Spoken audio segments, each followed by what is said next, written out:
Hi everybody, this is Joe with Joe's Premium Firewood, bringing you another fun-filled, exciting video.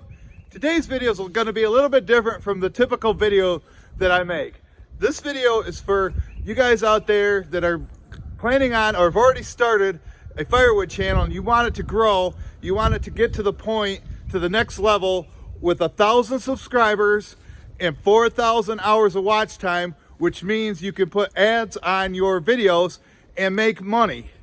So if you're just doing this for a hobby, for fun, then it's probably not for you. But if you wanna get up there, and it seems like today, every day I see somebody new with a new firewood channel coming to me and saying, hey, check out my channel, and or if I'm scrolling through and I see people's videos on my news feed or whatever it's called on the scroll on YouTube, that I see people making videos, but I see them making some mistakes, and I'm here this video to show you how to grow your channel to get to that 1,000 subscribers and 4,000 hours of watch time.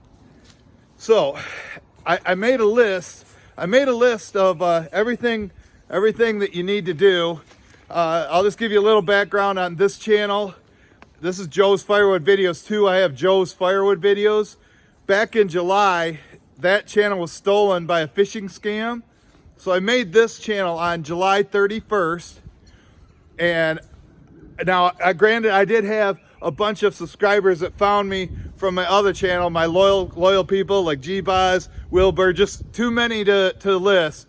And they came over and they started watching every video, sharing it out and helping me grow. But I went from July 31st, I think I reached 1,000 subscribers on October 11th. So just over, was it 2 months, August, September, and then 10 days, 11 days into October. I was making a video every day for like, I did it for like 90 days until I finally took a break. So that definitely is going to help, but that is pretty tough to do. And because trust me, anybody out there like Back 40 that are constantly making firewood videos, it gets hard to think of new videos to do. But I grew it, and ever since then, once I got monetized, this channel has been averaging about $300 a month in ad income. I did get my stolen channel back on the 24th of October, and now that channel's making about $200 a month. So $500 a month is not too shabby. It really helps me out when I'm going through slow times. Like right now, I've only sold 2 truckloads this week. That doesn't cover the bills. So on the 22nd of every month, they wire me, roughly $500. So I'm going to try to help you guys not make the mistakes you're making and get there, because there's plenty of demand for firewood videos on YouTube. So I'm going to start out, okay, I'm going to tell you number 1, and then I'm going to tell you number 2 right away. These are the most important things in making firewood videos, or videos in general on YouTube. Number 1 is the thumbnail picture. That's the picture that you see, that's on the screen when you're scrolling through. It's something that needs to be eye-catching. And then the number 2, which is like virtually a tie as an importance, is the title. You want to make a title that has a catchy name to it when people go through and see it. You don't want to just put firewood or cutting firewood or splitting firewood. That's just too broad. The computer, the AI, or what, the algorithm won't share it, won't know what to do. It's just, like I say, you need to come up with a catchy phrase. Usually that you can make up to 100 characters on the title. I try to keep mine in between 40 and 70 characters. Like after I'm done making this video, I'm going to go make another video, and I'm going to call it, I always start out with the word firewood, and then I go whatever the title is. Well, this one's going to be splitting large cherry blocks with the Easton Made Ultra. Now I see a lot of you guys out there, and this is a terrible mistake. I guess it's working for some of you, but the people that number your videos, especially when you start with a number, that I know the Morgans do it. When you have 50,000 subscribers, go ahead and do that, but it doesn't help the algorithm share your video. So don't number them, but if you want to number it, put the number at the end. Now, as far as the thumbnail goes, what I've been doing lately, all my old videos, if you go to my other channel and look at it, I just would take screenshots of the video.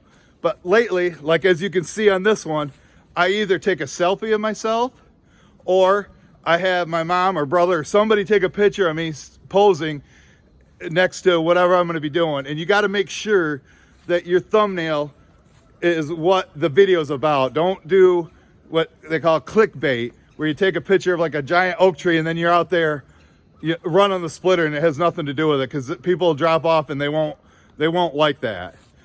Another thing I do with my thumbnails when I do take that picture, and I'm using this iPhone 10, I go into the edit and on the special features or whatever, I change it to vivid, because you want a lot of bright colors, something that pops in the video. You don't want too much stuff around either. And then I go through and I adjust the brightness. I turn the brightness up, and then I adjust the sharpness also. And I've been going through some of my older videos and changing those with that phone, and I've seen growth on those videos that I've changed and made them brighter and look better.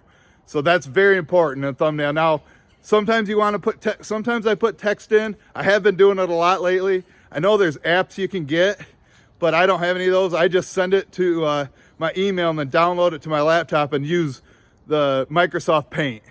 And then if you're gonna add, like I say, add words to it, I wouldn't go more than 4 words. You don't want to put like a little paragraph in there, because that thumbnail picture is so small, it's real hard to read the words. So I try to limit to between 2 and 4. Sometimes I go as much as 6 words, but that's it, because it takes up so much of the picture, because they gotta be able to read that text. So like I say, thumbnails and title, I'll wake up in the middle of the night thinking about the title of the next video and how I'm gonna do it. You really wanna do that before you don't just go out and make a video and then like, what am I gonna name it? I usually have the title in my head before I make the video. That's very important. And a lot of the other YouTubers will tell you that too. So that's what I can think of on those 2 points. I'm gonna go to the third one. One thing you gotta do is look at the lens.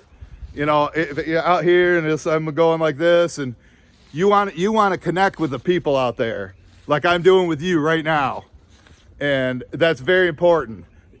Plus, if I'm out here, I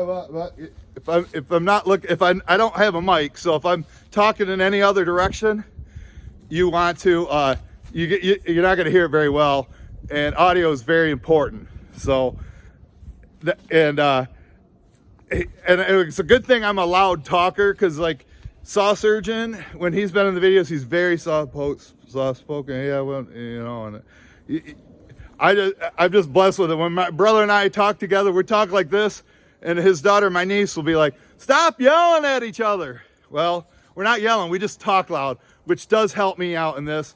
And also, you need to talk to the camera more.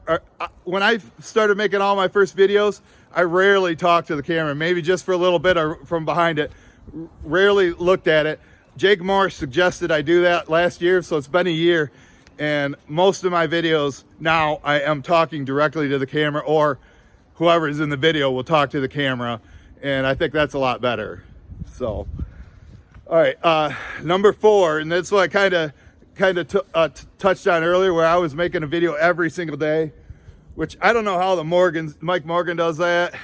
It's just, and there's so much work into it, but you want to upload at least 1 video per week for your loyal followers, because they expect to see it.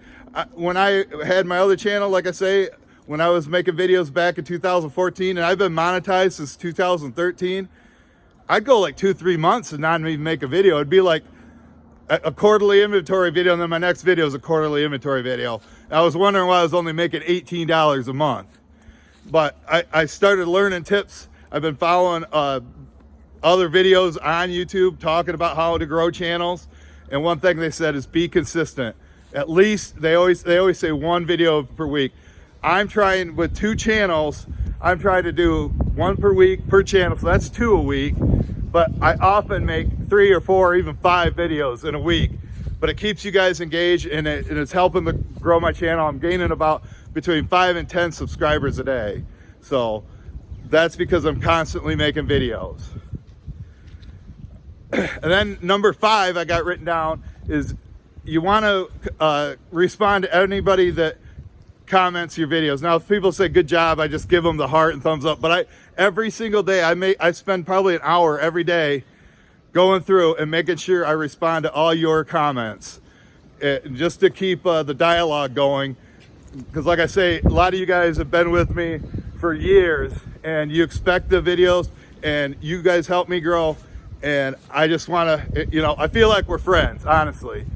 You know, like Tom Bryan, Tim Haas, all you guys, and I can't think of all right now because there's so many of you guys that are always commenting, but you'll see I go and I respond to everyone now. If it's a negative comment, you know what, and I even respond to Pam, but you know, all her comments are negative, but I can live with it. But you know, we kind of have a little banter going back and forth, but it's all fun. You know, she busts my balls, but she's not a hater. So, and like I say, I respond to all her negative comments with a thumbs down, of course. But so keep in touch with your people, you know, build a community. And I notice that like our communities are all tied together. A lot of them, like Back 40, that Wood guy, Larry Cluck, we all, Daniel Atkins, we all have little channels. Richie's Outdoors, you guys are all making videos. And every time I go there, I see all the same people commenting it. And like I say, it's your community, and you got to respond to them. They will appreciate it. Okay, and then number 6, this is a tip for growing your channel. I don't know what other social media you have besides YouTube, but if you have Twitter, tweet out your videos. Or what I do is I run a Facebook page called Firewood Sellers, and I always post all my videos there. And then I go to a couple of other firewood groups and post them just to get it out. And I know that Outside with Shibe, he's done that too. And I think it does help it grow. It just spreads it out more. And just like I say, it gives you a little bit of a boost. So one thing I didn't mention on here, I'll mention it now, is editing. And that's one thing I don't do. If I did it, I probably would get more, but ain't nobody got time for that. It takes so much time to. All you guys that do all the editing, you don't realize how much time is involved with that, adding music and all that stuff. And a lot of times I find the music to be annoying, unless it's like on a 30-second time lapse. I'd rather hear the sounds of the saws and the splitter and the wood splitting and the trees hitting the ground and stuff like that than hearing some lame music playing. That's just my opinion. So I think that's all I got for you for the tips. I thought I'd say a couple other things, but hey man, you guys are my heroes, and I hope your channel grows. Check out some of these videos here at the end, and we'll see you guys at the next one. Thanks for watching. Have a great weekend.